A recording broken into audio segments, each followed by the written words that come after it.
Title: The Quiet Before the Storm. Narrated by me, the wife, Anna Calderon. You never think your life will fall apart on a Wednesday. But mine did. That morning, the coffee tasted burnt.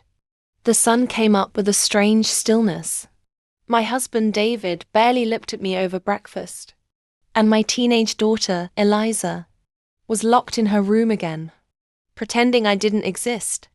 My name is Anna Calderon. I was a good wife, a good mother. I made our home warm. I kept the peace. I cooked every night, even when nobody said thank you. For years, I believed that was enough.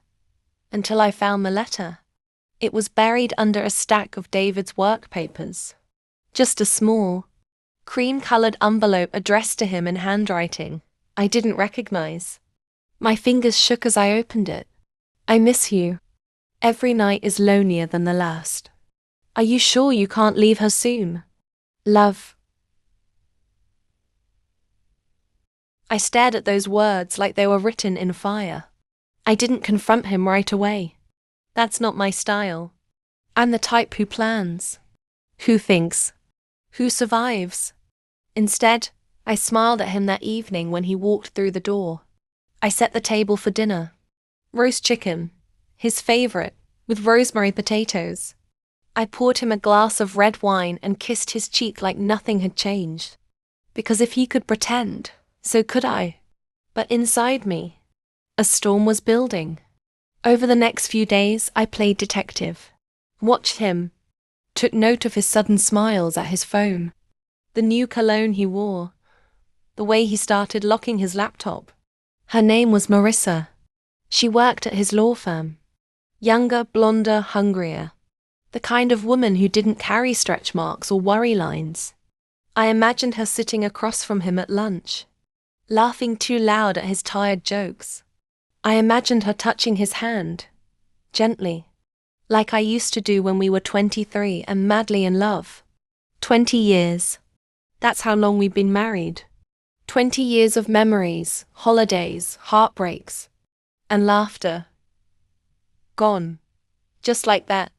But this isn't just a story of betrayal. It's deeper than that. This is about a family unraveling.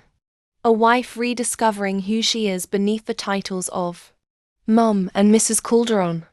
Let me tell you what happened next. Chapter 1. The dinner table.